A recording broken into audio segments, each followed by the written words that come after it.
Everybody. In this video, we're going to be looking at a new topic called ratios and rates.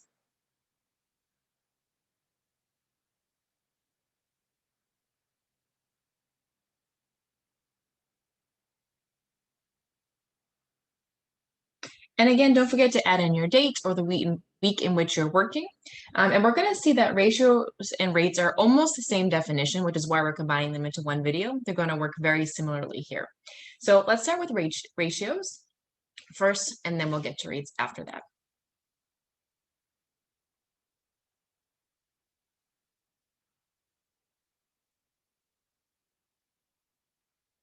All right, so let's start with the definition. A ratio is the quotient of two quantities. Now we can actually write a ratio in a few different ways.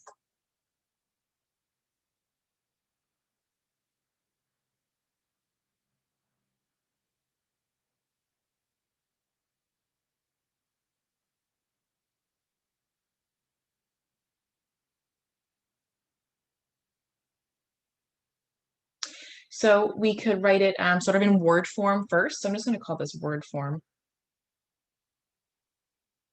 So 1, 2, 2. So using that actual word 2.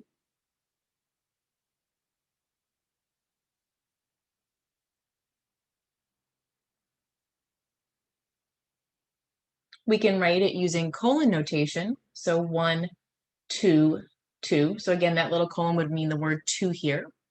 And we can also write it in fraction notation. So fractional. And we use fractional notation, I would say, most often. So 1, 2, 2.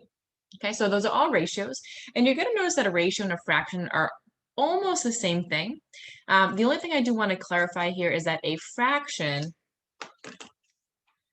so a traditional fraction, is a type of ratio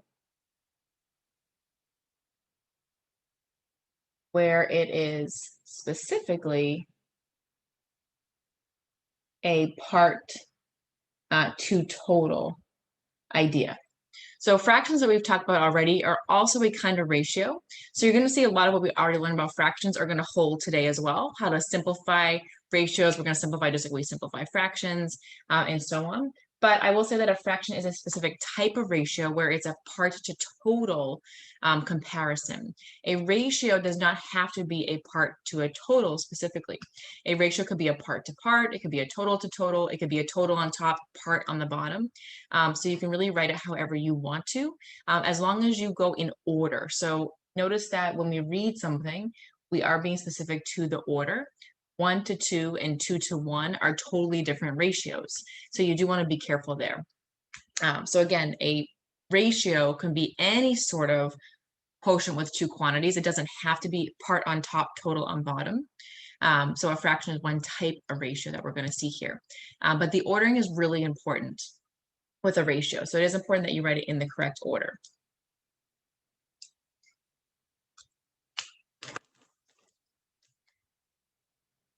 So for instance,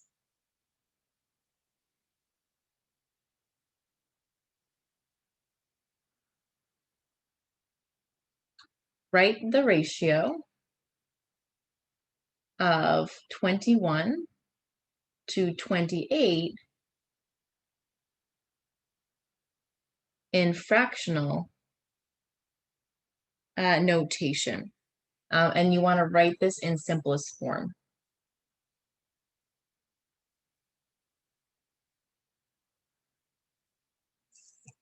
So the order that's given is 21 to 28. That 21 comes first in the ratio.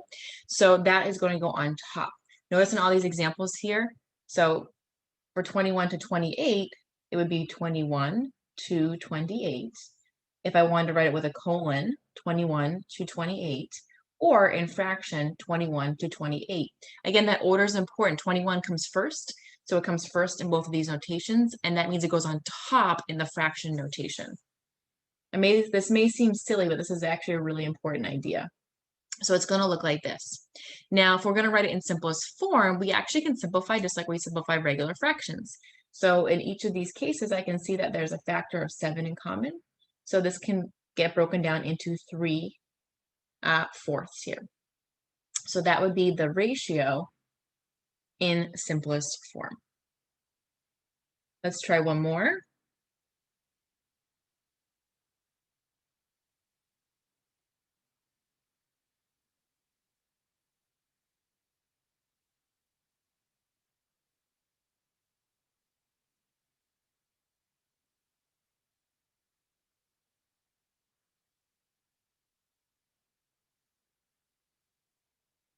So write the ratio of $15 to $10 in simplest form and as a fraction. So again, notice the order, 15 to 10. So I want the fraction form here. So 15 goes on top and 10 goes on the bottom. Now this is simplest form. We're going to divide these both by 2 in this case. And I have 3 over 2.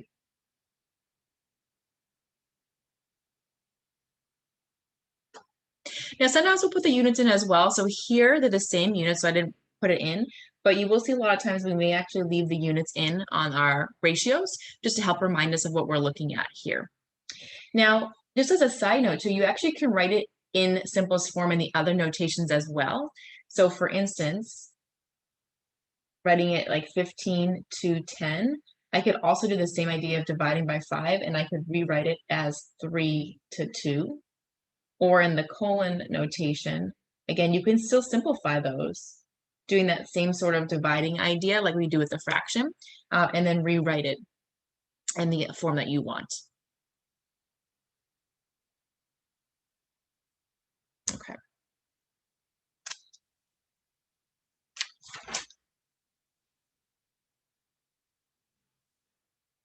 Okay.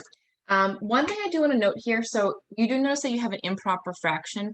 We actually are going to leave our answers as improper fractions. You don't want to convert these to mixed numbers, and that's because the definition of a ratio is that we have a quotient of 2 quantities. So I have one quantity over another quantity. I don't have a mixed number thrown in there as well. So you're going to just kind of note here that we use improper fractions, not mixed numbers as a final answer. Sometimes you'll start with a mixed number, you'll have to convert it over and things, but for your final answer, it's perfectly acceptable to leave it as an improper fraction, and that's actually preferred for our ratios. All right, let's do a couple more examples here.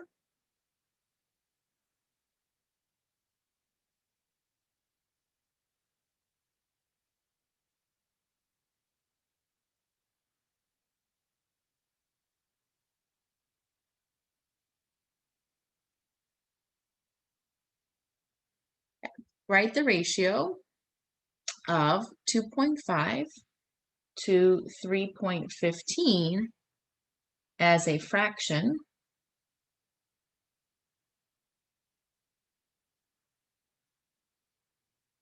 in simplest form. Okay, so again, notice the order that's given. The 2.5 is given first, so that's going to go on top. And then the 3.15 is given second, so that goes on bottom. Now, I will say that we don't usually like to have decimals and fractions mixed together. It's just a little bit too messy. So we are going to clear out those decimals. So we're going to do something similar to how we did with our equations. And we're going to clear out those decimals by moving them to the right. And we want to move them all the same number of times.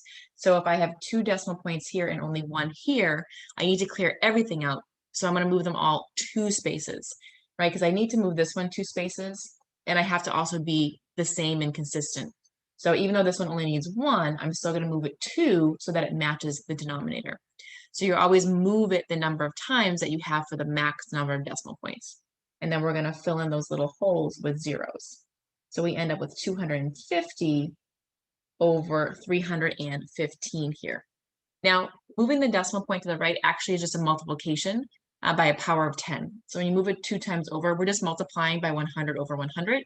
So I'm not actually changing the problem here, and that's another acceptable way to do it as well. All right, we do want to simplify though. Now, at this point, once we get to our ratios, we can start using our calculator. So I'm going to take out my calculator here, and I have an app on my phone that I like to use.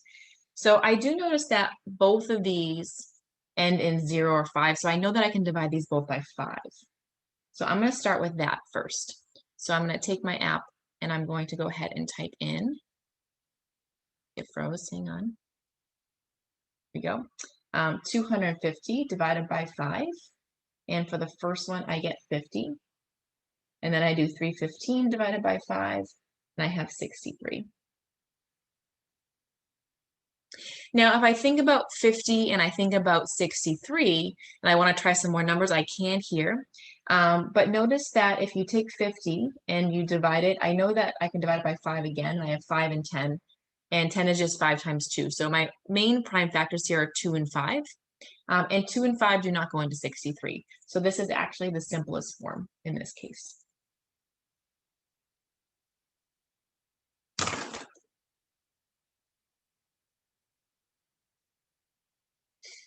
All right, let's do another one.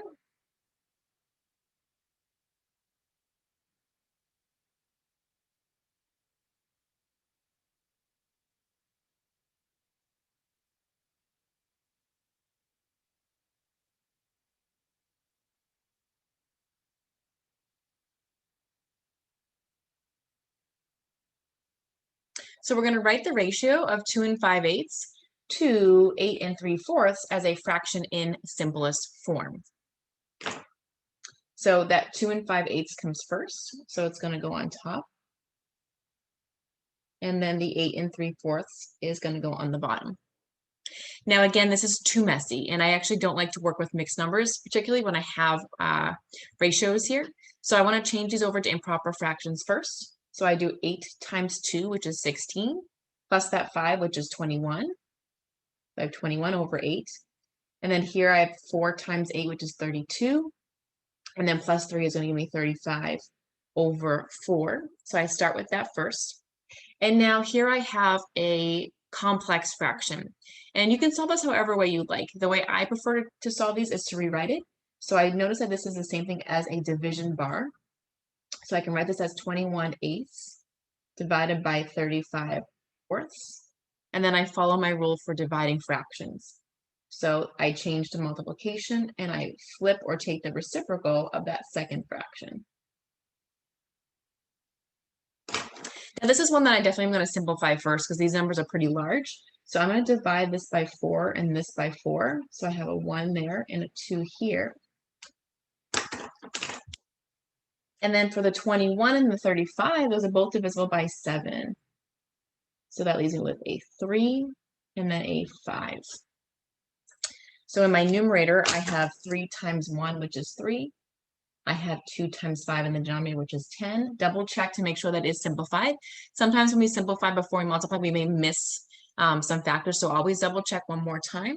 And this actually is in simplest form. So 3 over 10, right? Which is much nicer than 2 and 5/8 and 8 and 3/4. So the ratio of 3 to 10 is a much simpler way to really write that there.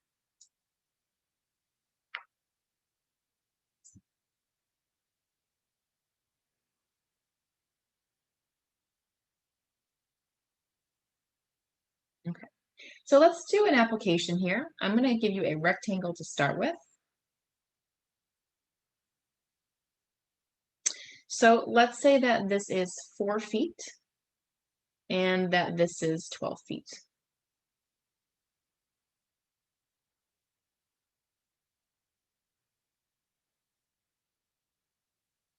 Oops, find the, not ratio, find the ratio of its width, which in this case is the shorter side,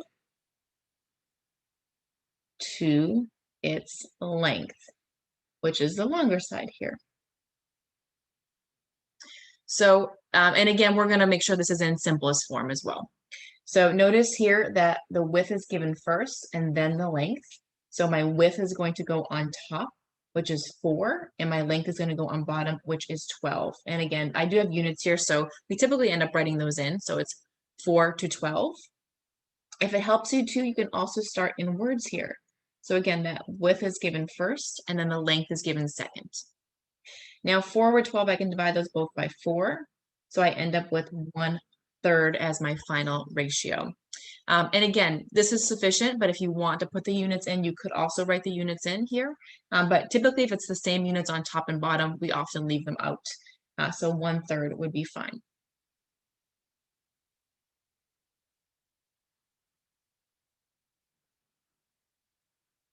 All right, let's do another one. Find the ratio of its length to its perimeter.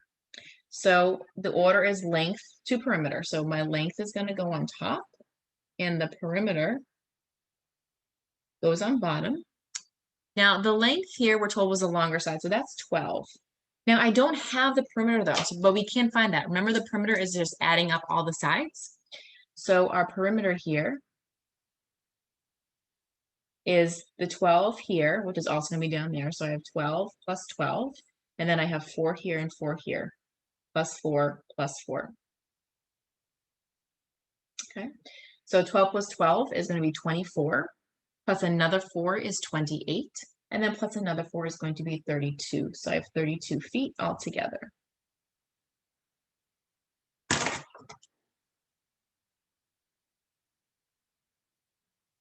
Now I'm going to simplify this. I definitely see that I can divide these both by 2 to start. So I'm going to start with 2, and I get 6. And then when I do 2 here, I get 16. And then I can do another 2. So I actually could have done 4, right? Then I get 3 over 8. So my final value here is going to be 3/8. And again, it's feet to feet. So we often just drop the units there. But if you want to just make note of them for the problem so that you know how to answer the question, you can definitely leave those in there as well.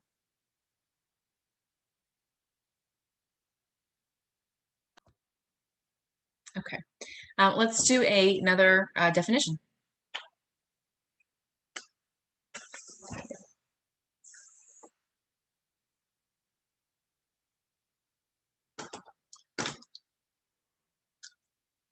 All right, so let's look at rates now. So a rate is a special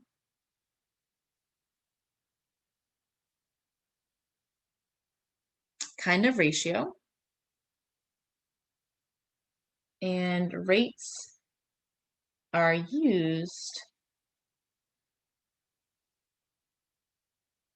to compare different kinds of quantities. So for instance, the unit in the numerator is different than, the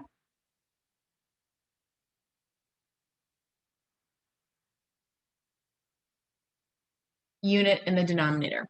So this idea of ratios is sort of overarching, and we already saw that a fraction is a special kind of ratio, right? So it's a specific ratio where you have a part up top and a total down bottom. And ratios don't have to be parts to totals. They can be a total on top and a part on bottom. They could be a part to a part. So they don't have to be specifically, I'm looking at a single item and I'm always comparing a part to a total, right? They can be different things. And we saw other examples like that too, right? So in our last example here, we did see in part B a kind of fraction, right? Comparing that length to the perimeter. The perimeter would be a total. But in part A, this was not a total, right? This was like a part-to-part idea where we have 4 to 12. So they're both just different parts of the object. They're not totals. So your ratio really can be any sort of comparison of two numbers or two quantities. And a fraction is one kind of those. And similar idea is a rate. So a rate is also a ratio, but it's a special kind of ratio where the units are specifically different in the numerator and denominator. But otherwise, they work the same way. And same thing with fractions. I don't want you to get too bogged down on the definitions of, well, that's a special kind of ratio, or this is a special kind of ratio. They're all just ratios, and they all really work the same way. Like I said, with rates, we just have specifically different units in the numerator and denominator, but the processes don't change at all. And we can still use all 3 notations here too. All right, so for example,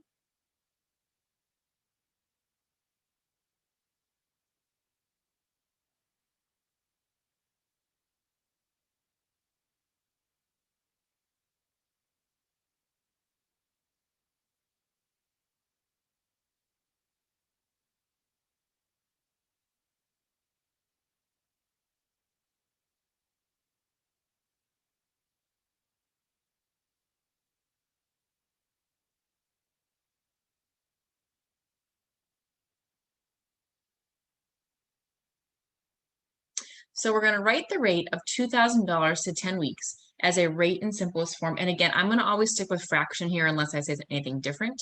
If it doesn't specify, I guess you could write it in any form that you like, whether you like the word form or using the colon. But typically in math classes, we like the fraction form. It's the one that we know how to work with the best. So we're still going by order though. So I have money on top and then weeks on bottom, right? So I have $2,000 to 10 weeks. So maybe that's our spending money. Maybe we're going away on a wonderful vacation for 10 wonderful weeks and we're bringing $2,000. So we have $2,000 to spend for 10 weeks. Or maybe we're thinking about going to college and we've kind of budgeted our spending money for most of the semester. So let's figure out what that rate would be. Okay. So in this case, we're looking at the $2,000 on top and then the 10 weeks in the denominator. Now I do still want to simplify. So 2010, we can divide these both by 10. And what we get here is $200 in the numerator, and 10 divided by 10 is 1, so I get 1 week in the denominator. Now, normally we get rid of that number 1, but because I have a rate here, I specifically need two quantities that I'm comparing, so I'm going to leave that 1 in there. And I'm also going to leave my units here. So typically for rates, we don't cancel the units out, like we actually leave them in our final answer because they're different units. When we were talking about our original examples, when it's the same unit on top and bottom, they actually can cancel out the units, and we don't really need to write it in because it's the same unit. But here, because I have different units, I do want to leave those in so I can distinguish what goes where. So this means that we have $200 for 1 week. So you're looking at $200 for each week for spending money, for instance, or whatever your example is about here.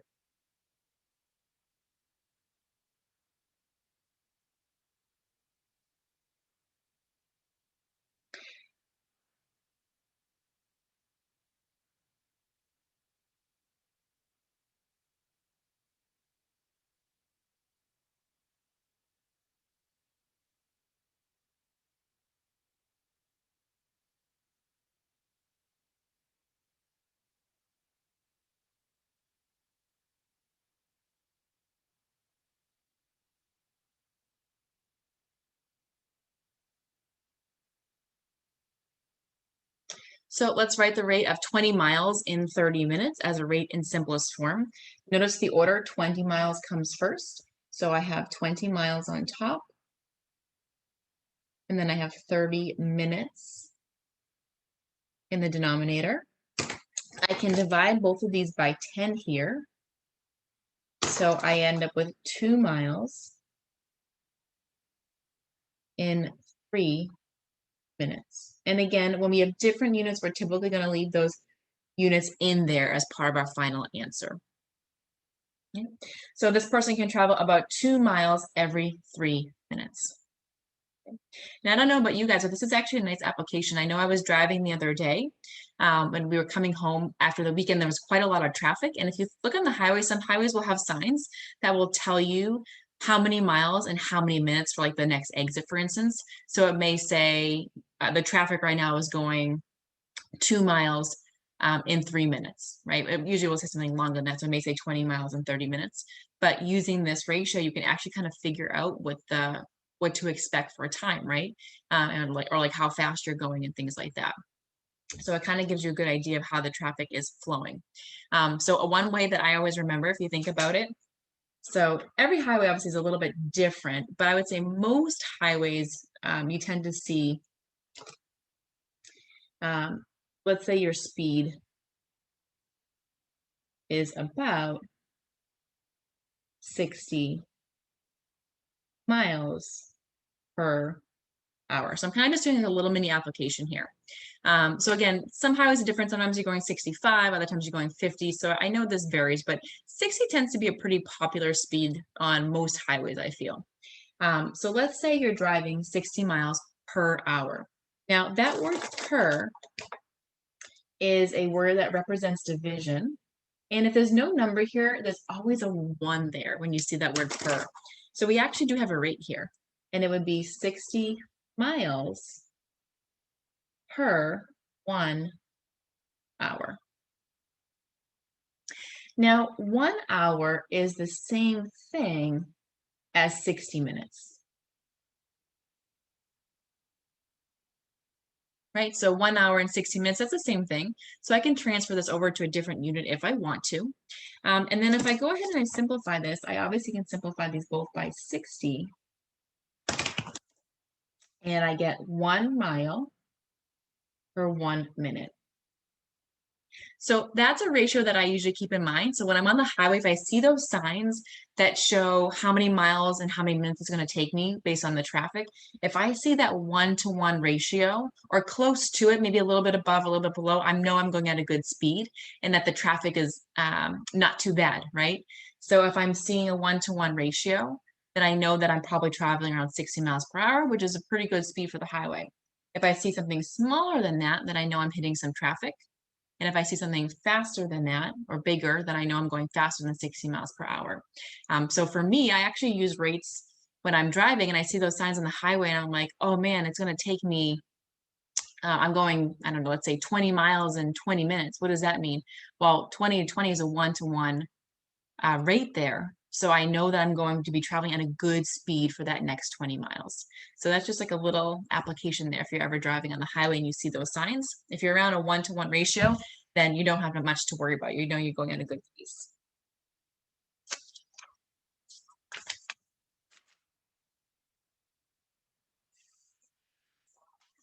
Okay.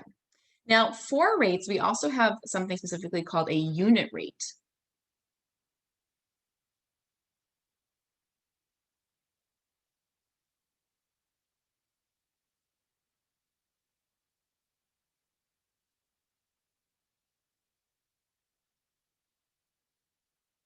So a unit rate is a rate with a denominator of 1. Now we actually already happen to see one of those. So if I go back to my page before, I saw one up here. $200 for 1 week. So when your denominator is a 1, we actually have a unit rate here. So some problems simplify naturally like that, others don't, right? So here I have 2 to 3. That's not really, obviously I don't have a 1 in the denominator and I don't have an easy way to do that. And this one simplified nicely too, where I have that 1 in the denominator. So I have 2 unit rates here. They just kind of happen to form naturally.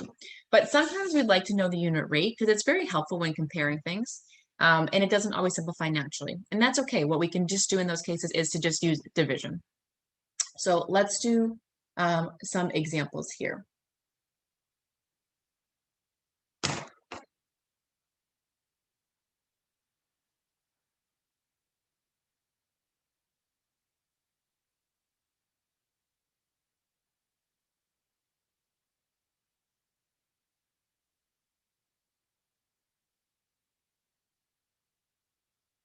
Okay. So let's practice writing as a unit rate. So 31,500 every 7 months. So write it in order first. That's important. So I have the 31,500 and I have 7 months on the bottom.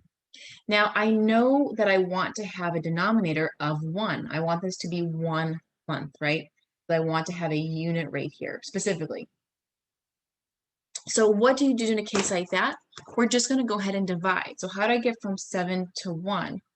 Well, I can also divide, right? Just like I'm simplifying a fraction. So what I'm going to do is also divide my numerator by 7. And again, at this point, we can use our calculator. So I'm going to take my calculator out here, and I'm just going to go ahead and type in 31,500 divided by 7. And it happens to come out nice and even at 4,500.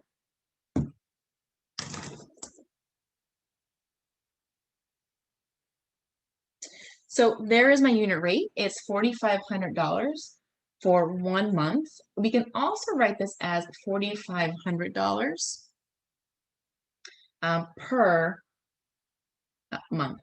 So this little slash sign means the word per here. And again, if there's no number, it's always implied a 1. So just like we kind of saw in that last application that I showed you guys with 60 miles per hour, that word per represents division often. And if there's no number there, it's assumed that it means for 1 hour. So we can write it like this, or you may see it more like this, 4,500 per month.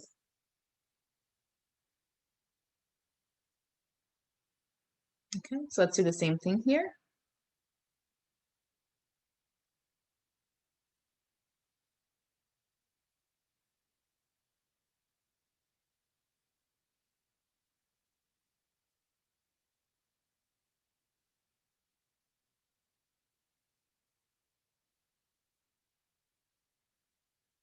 All right, so let's write a unit rate here. 337.5 miles every 15 gallons of gas. So again, first of all, think about your order. So that miles comes first, it's going to go on top, and then the gallons is going to go on bottom. Now I want a unit rate. So again, my goal is to get to 1 gallon, right? Because again, I want specifically here a unit rate. So how do I go from 15 to 1? Well, we're just going to divide by 15. And again, at this point, I'm going to take out my calculator. And I get 22 and 0.5, so 22 and 5/10. And that's fine. You're going to see, particularly with unit rates, it doesn't always come out nicely because not everything naturally divides to have a denominator of 1, right? Sometimes it does, like this one. Sometimes it doesn't, and that's okay. But so if you ask specifically for a unit rate, you still want to get to that denominator of 1, even if it doesn't come out nicely. So you just want to be careful there. If the problem just says to simplify, then you're just doing a regular fraction simplification, putting it in lowest terms.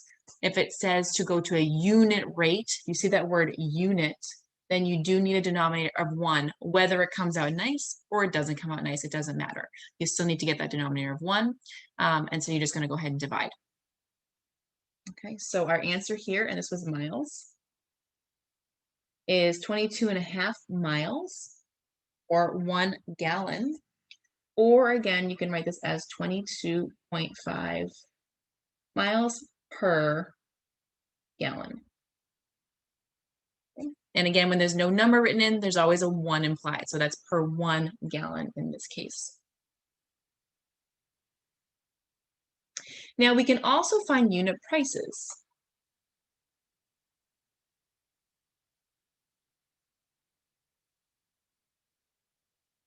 Which is a type of unit rate.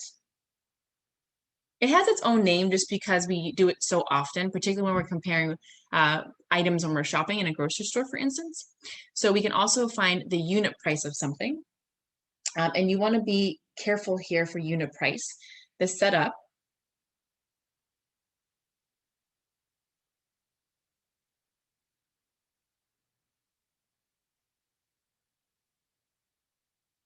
is the price goes on top and the number of units goes on bottom. And this is always the setup, no matter how the question is worded. So again, here's a little bit different change here. If it just says to find the unit rate and it gives you a specific order, then that's fine. But if it says unit price, doesn't matter how the information is given to you, it's always price on top, always, always, always. So you just want to be careful there because that's a slight change that we're making here. So let's do an example. So let's say a store charges $3.36 for a 16-ounce jar of sauce. What is the unit price? Now I did put dollars here because I think most of the time we're going to be working with dollars, but if you were in another currency, then you would just use whatever that unit is up top here. So if you were talking about euros, for instance, you would just put the euro up top, whatever the currency is that you're using. So for unit price, it's always price on top. So I'm going to put that $3.36 on top. And my jar is 16 ounces. So it's the number of units of, in this case, the jar of sauce. Now it is asking for a unit price. So you still want to go down to only 1 ounce. And what we're going to end up doing here is we're going to divide this by 16. And I follow the same thing on top. All right, so I have $3.36 divided by 16. And I get 0.21, so 0.21. So this would be 0.21. So it's 21 cents for each 1 ounce.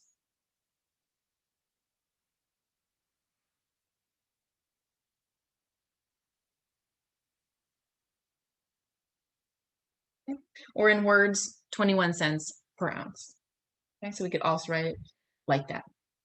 Now, if you're doing unit price, it may not always come out nice as just exactly 0.21, but when you're talking about money, at least for US dollars, we're rounding to 2 decimal places.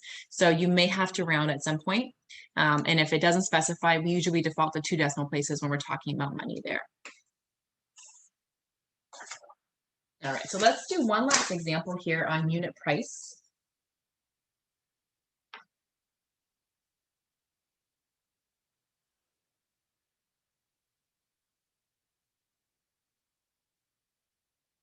Okay, so Professor Pollard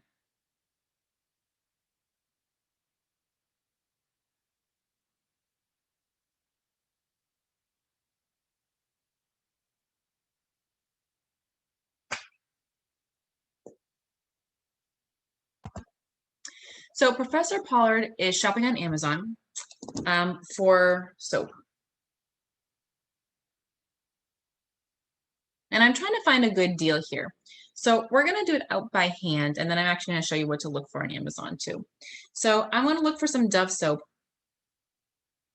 I'm going to show you my phone.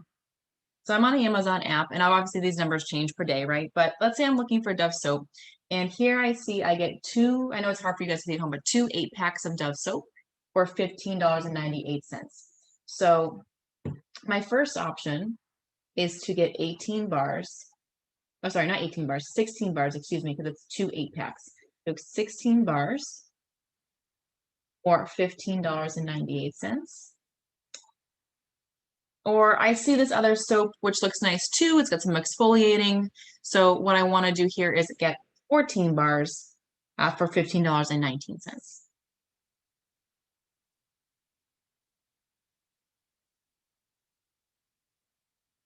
So I'm kind of debating between the two, and I want to know which is the better deal.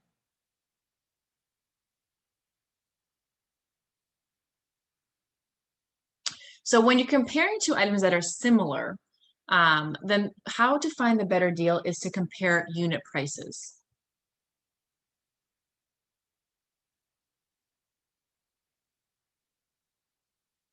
Okay. So I'm going to do option 1. I'm going to just label it as 1, just to kind of keep consistent here. So money goes up top. So I have $15.98 for 16 bars. Now, hopefully you can estimate this, right? $15.98 for 16 bars, that's about $1 a bar, right? $15.98 is almost $16. But we're going to do it the exact way just to make sure. So I want to go down to see what the cost of 1 bar is. So I'm going to divide this by 16. I'm going to divide this by 16. And I'm going to go ahead and use my calculator here. So let's bring this up for you guys. And if you're working from home, I do encourage you to try a calculator along with me, just to make sure you know how to use your calculator, right? So it's better to practice with problems that you know the answers to, make sure you're inputting your values correctly, and then try some on your own. So let's see, I'm getting 99875.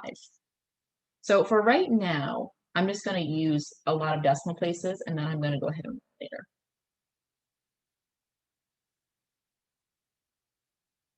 All right, so now let's do my other option. Option 2. Here it's going to be $15.19 or 14 bars. And again, hopefully you're doing a little bit of estimating here. And you're going to notice that, well, $15 is more than 14, so I don't have that same 1-to-1 ratio or rate here.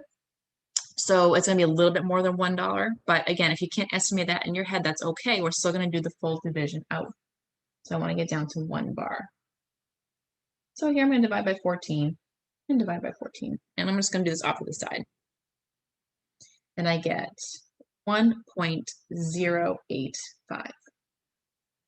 So if I look at my two options here, now I can round this. So if I want to round to the nearest hundredths place, we're going to use change right here. That 8 is going to bump this up. So that 99 cents, I'm going to end up having to add 1 to it. So when I take 0.99 and I add 1, you will see that you end up getting $1 exactly. So this is about $1 per bar. Here, if I round to the nearest tenth, that 5 is going to bump that 8 up to 9, and I get about $1.09 per bar. So which option is cheaper? This is less money, so it is the better deal. Okay, so I'm going to go with 16 bars for $15.98. Now, it's a little bit more money up front, right? The 14 bars are only $15.19. Here I'm paying $15.98, so I am paying more money up front, but overall the cost of the bars are cheaper. So this is something that you should hopefully start thinking about when you go shopping. And I'm going to give you a couple tips on how to do this without having to do so much math as well. So one, I'm going to go back to my Amazon app for a second. Okay, so not every item has this on the Amazon app, but a lot of them do. And you're going to notice here, now we did it by bars, they're doing it by ounces. So they're using the weight instead. But notice how next to the $15.98 item, which we said was cheaper, it says 28 cents per ounce. And for the other item next to it, it says 29 cents per ounce. So those are unit prices right there on that screen for you. So you can compare. 27 cents is obviously less than 29 cents. And again, we're comparing the same type of thing, right? They're both soap. They're both ounces. They're the same company, so I'm going to assume that they're equal quality, right? You may want to think about that too. If you're just not looking for the cheapest, but you want, let's say, that specific brand, right? So here we're comparing 1 ounce each. And again, I can see that $15.98 is the better deal overall. It's 2 cents cheaper per ounce of soap.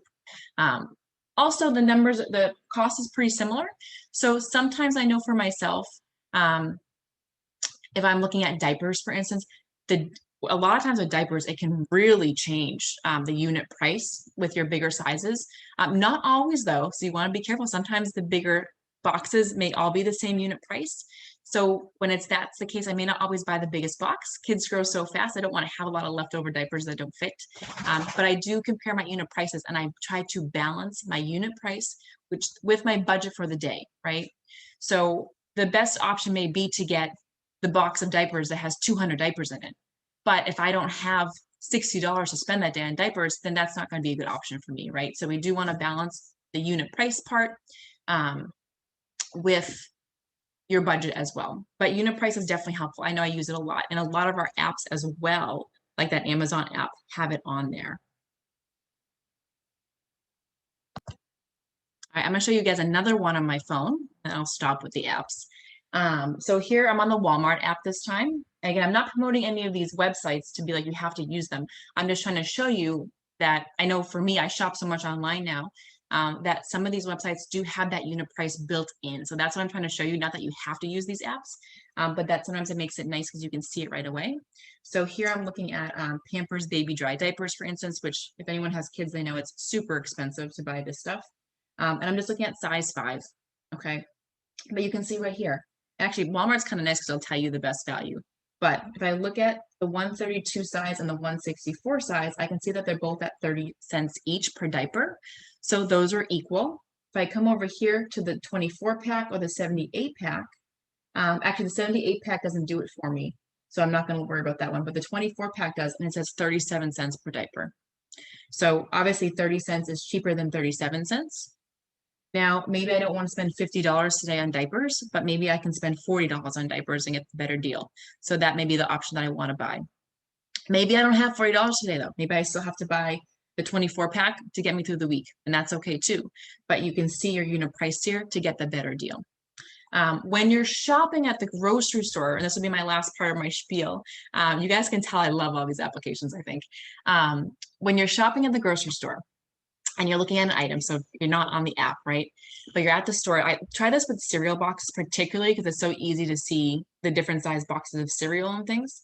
But if you look at, let's say, Cheerios, they always have like the regular size and then they have the giant family size. And we always assume the family size or the larger is the best option. And it is sometimes, but it's not always. So when you look at those labels where they have the price, not on the box, but like on the, what do you call it, the shelf there. Next to the price, there should be another price next to it. Usually it's in a different color, like yellow or orange or red or something different. And that is the unit price. So what you can do is you can take those 2 boxes of Cheerios, look on the shelf for the price, and then look at the unit prices and compare the unit prices. And then you'll see what's the better deal. Sometimes a little bit tough because if there's coupons built in, the unit price may not be as easily viewed. Sometimes you may have to do it on your calculator on your own. But again, it's a nice way where a lot of times, unless you're using a lot of coupons or things like that, or there's an item on sale, it may not have the unit price done for you. But if you're just comparing kind of straightforward items, the labels on the shelf should have the unit price. So you can compare right away. Oh, hey, that bigger box of Cheerios is actually not cheaper, or it's not that much cheaper where I need to feel like I have a giant box of Cheerios in my house, right? Particularly if you're not going to eat it. So just a little tip there as you go shopping to start thinking about these unit prices, and hopefully it can save you some money in the long run.